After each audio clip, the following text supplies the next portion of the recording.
lá para o nosso primeiro slide da aula de hoje. Olha lá na tela. Bem, vamos lá.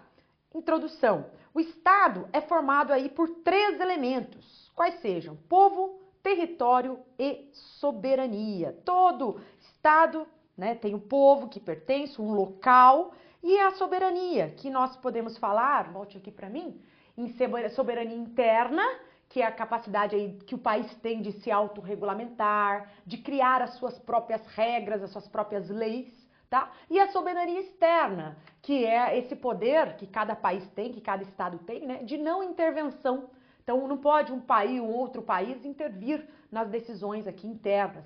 Nós temos soberania tanto no âmbito interno, em relação às nossas próprias regras, como no âmbito internacional, no âmbito externo, tá certo? Volta lá para a gente falar mais um pouquinho lá na tela. Bem, classificação aí quanto à forma de Estado, ele pode ser classificado em Estado unitário ou Estado federal. O que é isso, né? Então, voltando aqui para mim. O Estado unitário, né? O nome já nos ajuda.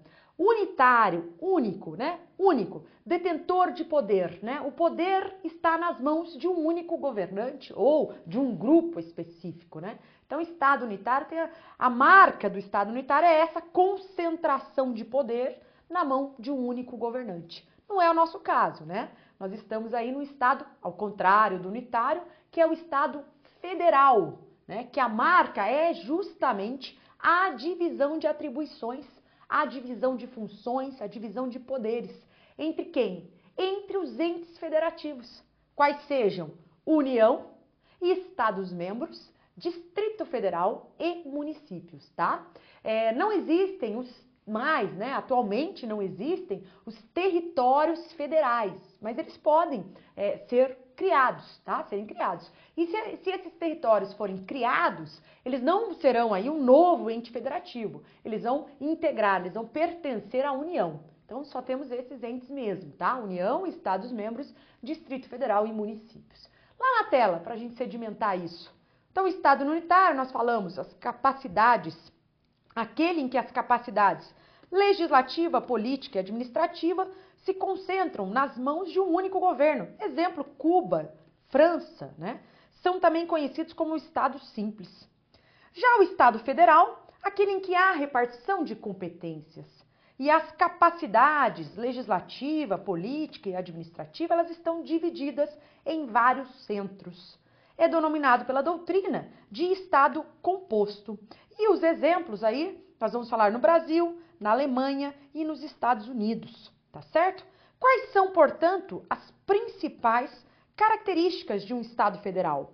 Bem, ele detém autonomia, e autonomia tanto na área financeira, política, também administrativa. Ele possui regras, né? A Constituição desse Estado traz regras sobre a repartição de competências legislativas e cada ente federativo cobra os seus impostos. Volta aqui para mim. Essa regra, né, sobre repartição de competências legislativas previstas na Constituição é a marca do Estado Federal, porque é a Constituição quem determina o que cada ente federativo vai tratar, ou qual assunto cada ente federativo vai legislar, tá?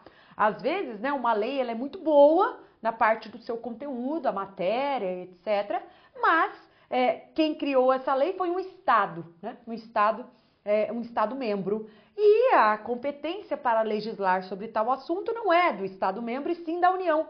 A lei vai ser, sim, declarada inconstitucional. Não é porque o conteúdo dela está ruim, né? Mas porque há vício no processo legislativo, há vício de competência.